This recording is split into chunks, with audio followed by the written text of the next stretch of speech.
Hello, I'm Nikki McArthur, and today I'm going to be reading the first chapter of my new book, What Have We Got to Lose? A Family Moving to France.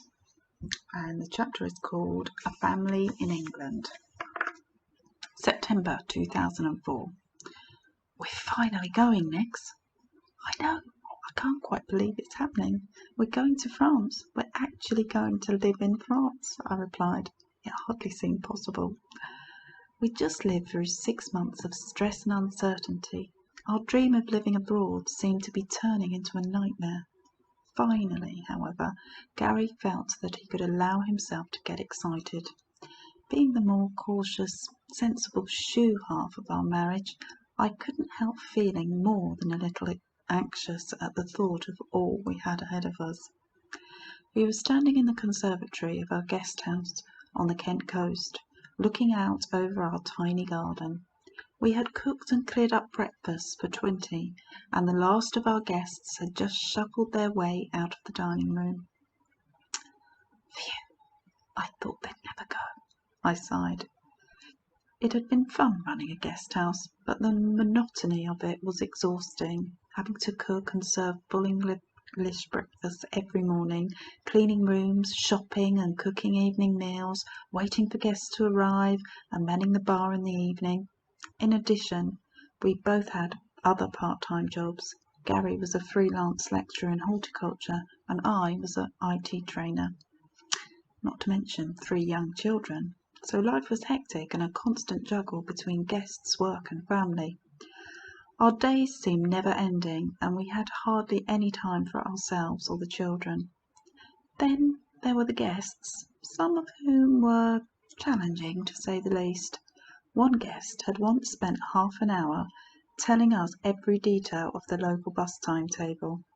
It's not easy trying to look fascinated while suppressing the urge to scream, "Here's an idea. Before you start telling a story, make sure it has a point." We had some interesting guests. There was the poor old man who had an aroma of eau de toilette, in a literal sense. Unfortunately, his trousers fell down one morning in the breakfast room. The string snapped.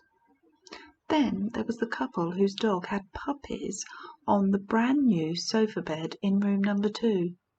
It was okay, though, as she mopped up the mess with the new white bath towels. Back in the conservatory, outside was overcast and chilly. It didn't seem possible that only a few weeks earlier we'd been sitting on the sea wall eating fish and chips and watching the boys splash about in the sea. Yes, there were advantages to living in a seaside town, and we did manage to escape the monotony sometimes, albeit briefly. I remember the seagulls circling overhead waiting for our leftovers. Strange how when we'd first moved to the coast 3 years earlier, their raucous cries had often disturbed me in the early hours. After a while it just became background noise and I hardly noticed them anymore.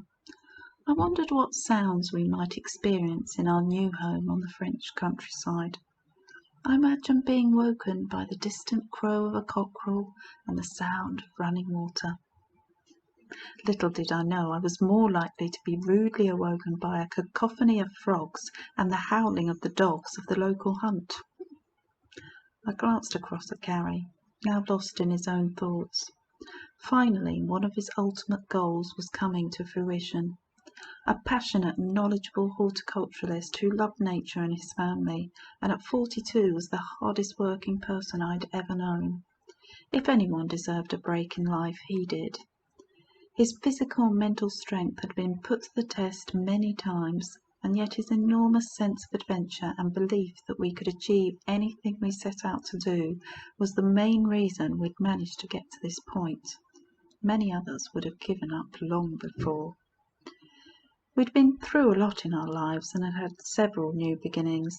This was a bigger step than we had ever taken before, something many people only fantasize about, something I had thought for many years was only a pipe dream for us.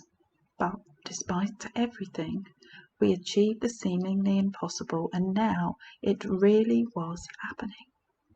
We were about to trade in our current life for a completely new one in another country. We were packing up belongings, kids and dogs, and moving over 1,000 kilometres south to a country we'd only ever visited before, where we knew no one and hardly spoke the language. Were we completely mad? I'm sure many people thought we were, but no, not mad. Just restless and disillusioned with the life we had, and desperate to find a better one for our growing family. As we stood there pondering what life had in store for us this time, I reflected on the past few years and how we had arrived at this point. Thank you.